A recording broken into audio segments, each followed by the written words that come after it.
Hey,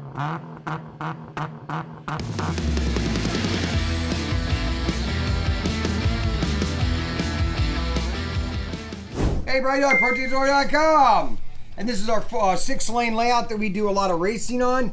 This is a new assortment, SC392. Oh my gosh, my first one, it was 334. There are 6 different cars, and there are 2 versions of each car, and I'm going to show you my top 2. My top 2 is this one here and this one here. These are my top 2 favorites. The reason being is I do like this white and black with the red and yellow flames. And this is, it's technically not a Suburban because it doesn't have windows. Somebody made that comment. It is a 57 Chevy. And then the 57 Bel Air with the scoops on top. That's just pretty cool. And these are my favorite 2. Now these are all ThunderJets. ThunderJets are the #1 car by Auto World. They're the most popular cars of Auto World is ThunderJets. And what they did with ThunderJets is they basically created a magnet here. The older ThunderJets that Auto World made did not have the magnet. It was just a strictly ThunderJet chassis with wider tires in the back. So that's why they call them Ultra G, okay? Because they have that magnet which gives them more power and you can go faster. I'm not a fan of fast. I like a medium speed when you're driving. So these are the 2 Bel Airs. So you have a black one and a turquoise. And these are the first time they've done them with the scoop in a while, a long while. Actually, I think I don't think they've done it in a long time because they can come out. Like if you look at my exclusives, this does come out here. This piece right here, it's a separate part. So they must have done it before, but they haven't done it in a while. And this is #1. It's a 57 Bel Air. And those are very popular. And then the Charger, I mean, the Charger can be made 100 different ways. And really what's nice about this is it's a black-yellow reverse. You know, you have the black and the white, and then the black and the yellow. It's kind of like a great combination of colors. I do love their colors. And this is the 1969 Dodge Charger RT.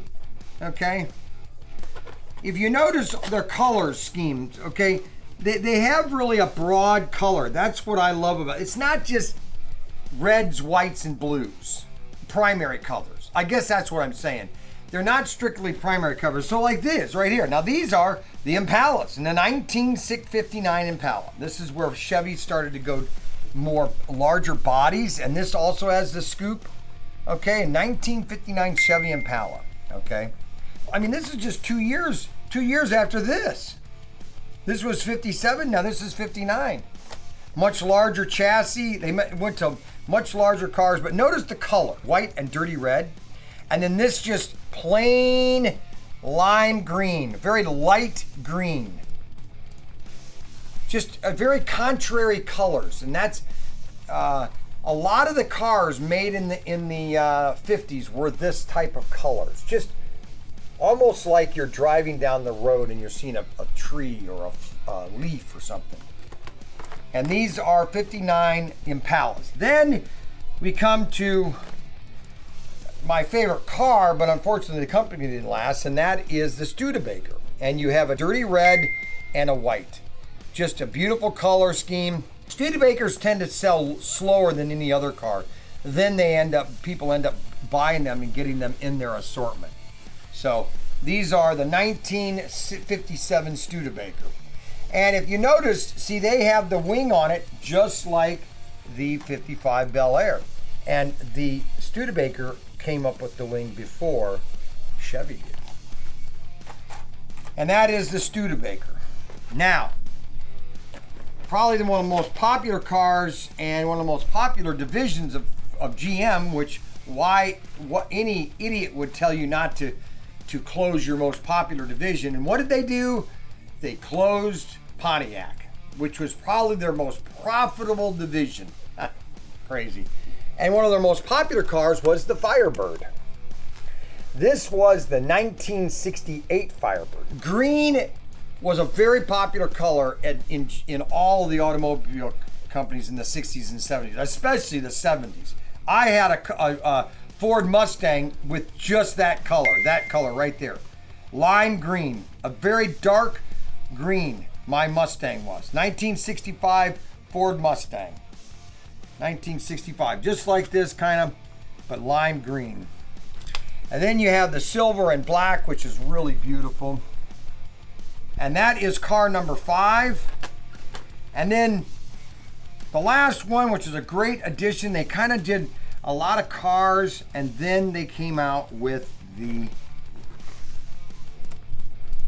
2 beautiful Suburbans. Now you have a dirty one here. It's kind of a rusted Suburban. It probably was blue at one time, and then it's rusted. Most of the paint came off.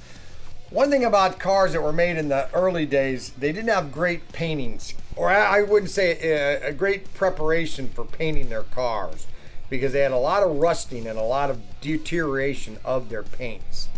This kind of car would not last very long, especially in the winter and all that. And so these are the Suburbans, 1957 Suburbans. And that is the 6 cars. You get 2 each of all the cars, which is a total of 12 cars. So we have all the I-wheels, which are very hard to get a hold of, I-wheels.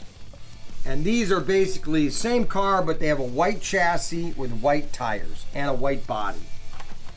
So whatever car the car was, it's like. Now this one, it still has the black roof, okay, but it's all white tires. And you know what they should have done is they just should have done the whole thing white. Is everything white? White roof, white front end, to make it really distinctive. Over at the like, hit the like button on the screen on your thing. Make sure you subscribe if you're not subscribed to our wonderful channel, ProTinkerToys.com. This is where we do our racing on Thursday nights in the fall. We'll be doing that back in September. Have a great day, and we'll see you later.